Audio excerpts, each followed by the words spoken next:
Hello बच्चों, आज हम बात कर रहे हैं प्रश्नावली 14.1 जिसमें हम माध्य ज्ञात कर रहे हैं केवल और केवल प्रत्यक्ष विधि से। ठीक है। क्वेश्चन नंबर 1 से लेके 6 तक के सवाल हम पिछले वीडियो में कवर कर चुके हैं और ये जो वीडियो है इसमें हम 7वें, 8वें और 9वें सवाल को हल करेंगे और ये तीनों सवाल भी हम केवल और केवल प्रत्यक्ष विधि से हल करेंगे। इनकी जो कल्पित माध्य की विधि है और जो पग विचलन विधि है उनको हम आगे के वीडियो में कंटिन्यू करेंगे और उन विधियों से भी सारे सवालों को हल करेंगे। ठीक है, तो अभी हम 7वें सवाल को कर रहे हैं।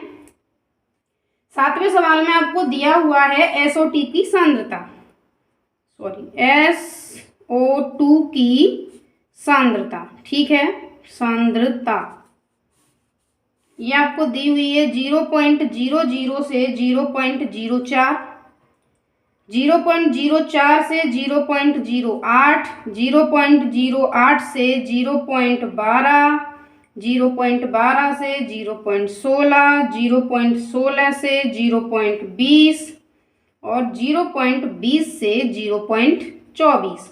इसके अलावा हमें दी हुई है बारंबारता जिसको हम डायरेक्ट लिख देते हैं F। ये है 4, 9, 9, 2, 4, 2। अभी यहाँ पर है योग, योग को हम लिख देते हैं 30। अब हमें क्या करना है, हमें निकालना है वर्ग चिन्ह, वर्ग चिन्ह को हम कहते हैं x। ठीक है, वर्ग चिन्ह क्या होगा, 0.00 और 0.04 को जोड़ के और उसमें लगाएंगे 2 का भाग। देखिए, चलो पहले मैं इसको दिखा देती हूँ। 0.00 और 0.04 इनको जोड़ना है, कॉर्नर पे जोड़ेंगे। अब इसमें लगाएंगे 2 का भाग, तो 0 में नहीं, इसमें नहीं, ये हो गया 0.02। तो वर्ग चिन्ह हो गया 0.02। अब देखिए, क्योंकि इनमें वर्ग अंतराल है 4, 8, 8, 12, 12, 16, 0.04 का, और क्योंकि ये सतत हैं तो हम चाहें तो इसमें ही 0.04 जोड़ते हुए जा सकते हैं, या इसके अलावा हम 4 और 8 इनको जोड़ के फिर उसमें 2 का भाग लगा सकते हैं। ठीक है, अभी मैं इसमें 0.04 जोड़ रही हूँ, तो ये हो गई 6। इसमें वापस जोड़ेंगे तो 0.10, वापस जोड़ेंगे तो 0.14, 0.18 और 0.22। ठीक है, अब हम निकालेंगे f into x. f into x में 4 का मल्टीप्लाई करना है 0.02 से, इसको भी हम कॉर्नर पे कर देंगे। 4 दूनी 8, 0 लगाया, फिर एक और 0 लगाया, 2 अंकों के बाद दशमलव है तो 1, 2 के बाद हमने लगा दिया दशमलव, 0.08।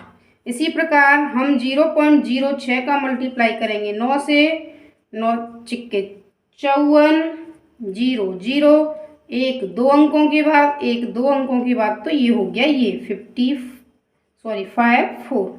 ठीक है, इसी प्रकार 9 का मल्टीप्लाई 0.10 से, 2 का मल्टीप्लाई करेंगे 0.14 से, और 4 का मल्टीप्लाई करेंगे 0.18 से, और 2 का मल्टीप्लाई करेंगे 0.22 से। देखिए, सब दशमलव एक ही सीध में है, मतलब एक ही लाइन में है, आपको दिख रहे हैं। तो दशमलव को जोड़ते घटाते समय हमें ये याद रखना होता है कि दशमलव एक ही लाइन में हो। पीछे से जोड़ना शुरू करेंगे, 8, 4, 12, 8, 20, 20, 2, 22 और 4, 26, हासिल की 2, इनको जोड़ा तो ये 9 और ये आ गया 2। देखिए, ये क्योंकि कॉर्नर पे थे तो क्रॉस कर दिया। अब हमें निकालना है माध्य, जो होता है सिग्मा fx बटे सिग्मा f। सिग्मा का मतलब होता है योग, तो 2.96 अपॉन 30। ठीक है, सबसे पहले हम हटाएंगे दशमलव। दशमलव हटाने के लिए हम क्या करेंगे, इसको ऐसे ही छोड़ देंगे 30। देखिए, दशमलव की जगह रख देना 1, 1, 2 अंक हैं तो इनका लगा देना 0, तो 296 बटे 3000।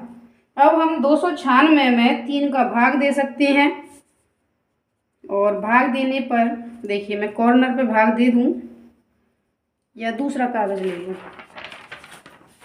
चलिए दूसरा, एक सेकेंड।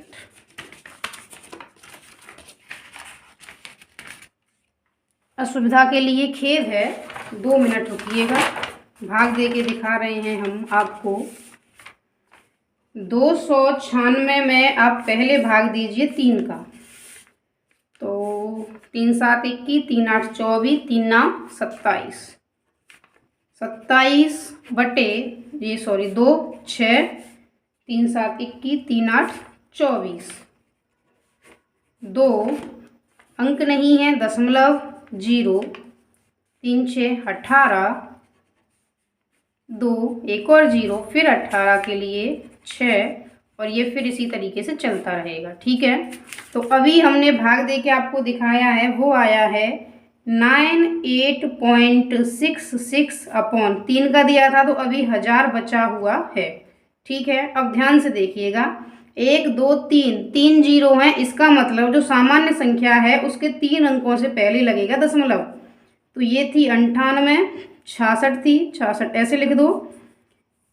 ध्यान से देखिएगा, 8 9 1 2 1 2 3, और 3 से पहले लग गया दशमलव, ये होगा पूरा अंक। अगर इसको हम लगभग में लिखेंगे तो ये हम लिखेंगे 0.099। ठीक है, क्योंकि ये जो सांद्रता थी वो भाग प्रति मिलियन थी, तो इस मात्रक को भी हम इसमें लिख देंगे। ठीक है, बात समझ में आ गई? क्या क्या किया था हमने? 296 सबसे पहले हमने दशमलव हटाया था, तो दशमलव की जगह 1 और 2 अंकों की जगह 0 लगा दिए थे, ये हो गया था 3000। अब हमने क्या किया, अलग से आपको भाग दे के मैंने दिखाया था, 3 का भाग दिया था 296 में, तो 98.66 आ गया था। अब हमको 1000 का भी भाग देना है, तो या तो आप सीधा भाग दे दें, या ये देख लें कि 3 जीरो नीचे है, इसका मतलब जो सामान्य संख्या है उसके 3 अंकों के बाद, मतलब 3 अंकों से पहले एक दशमलव लग जाएगा। तो ये हमने लगा दिया है, ये लगभग में संख्या हमने लिख दी है। अगला प्रश्न देख लेते हैं, प्रश्न नंबर 8। प्रश्न नंबर 8 में आपको दी हुई है दिनों की संख्या। ठीक है, दिनों की संख्या है आपकी 0 से 6, 6 से 10, 10 से 14, 14 से 20, 20 से 28, 28 से 38, और 38 से 40। इसके अलावा हमें दिया हुआ है विद्यार्थियों की संख्या, विद्यार्थियों की संख्या, इसको हम कहेंगे F।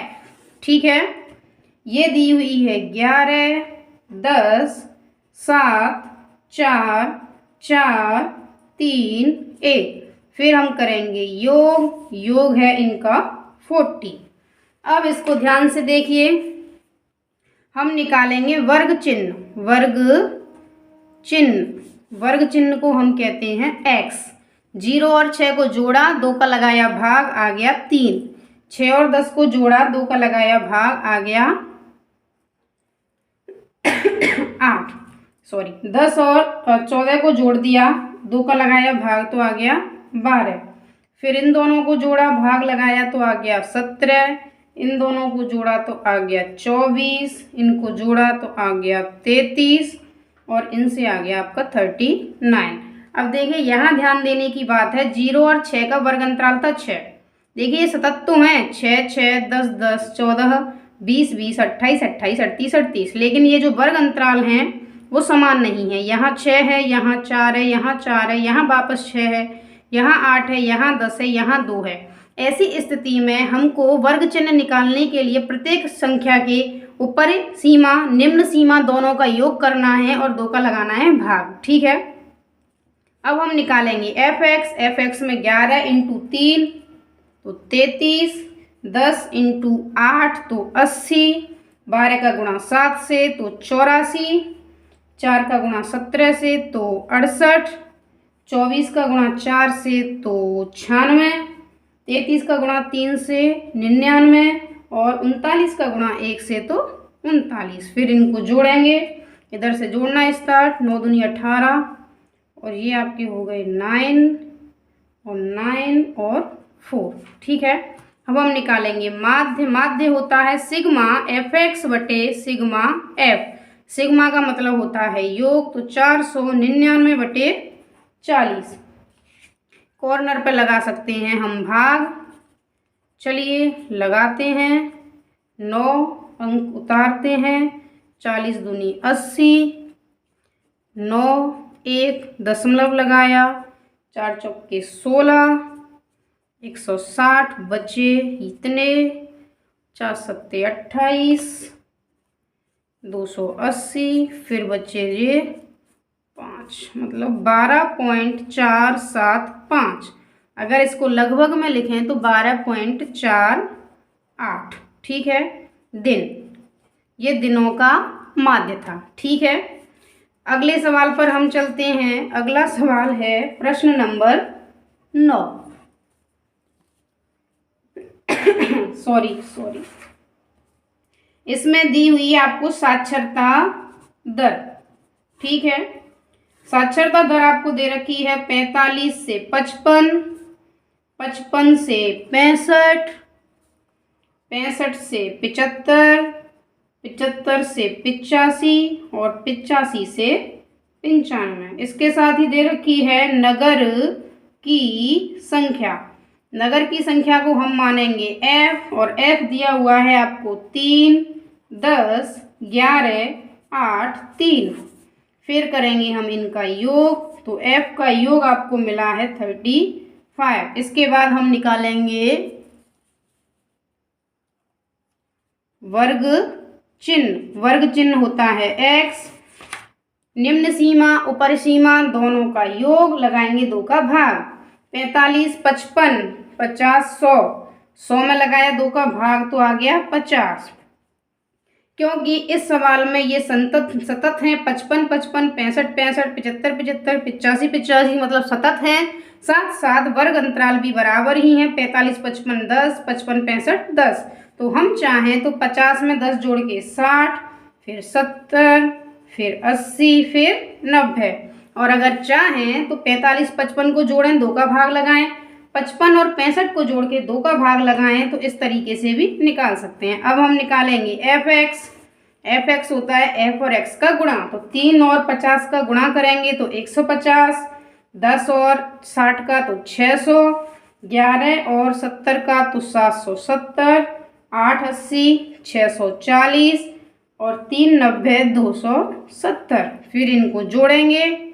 जोड़ने पे आपको मिलेगा एक डिजिट जो है 24 30। अब हम निकालेंगे माध्य। माध्य होता है सिग्मा fx बटे सिग्मा f। सिग्मा fx आपको पता है 24 30, सिग्मा f पता है 35। आप चाहें तो इसको 5 से दोनों संख्याओं को काट सकते हैं। तो 5 से काटने पर आपको मिलेगी एक संख्या 5 चौके 20, 5 40, 5 30 और 7। अब हम देंगे 7 का भाग। आप चाहें तो कॉर्नर पर लगाएं, नहीं तो 7 35 तो 6 9.428। इसको अगर लगभग में करना चाहें तो 69.43, क्योंकि ये दर है जो कि प्रतिशत में है तो हम लगा देंगे प्रतिशत। आज के लिए इतना ही। प्रश्नावली कंप्लीट हो चुकी है हमारी 14.1, जिसमें हमने माध्य ज्ञात किए थे प्रत्यक्ष विधि से, और अगली वीडियो में हम माध्य ज्ञात करेंगे कल्पित माध्य विधि से। धन्यवाद।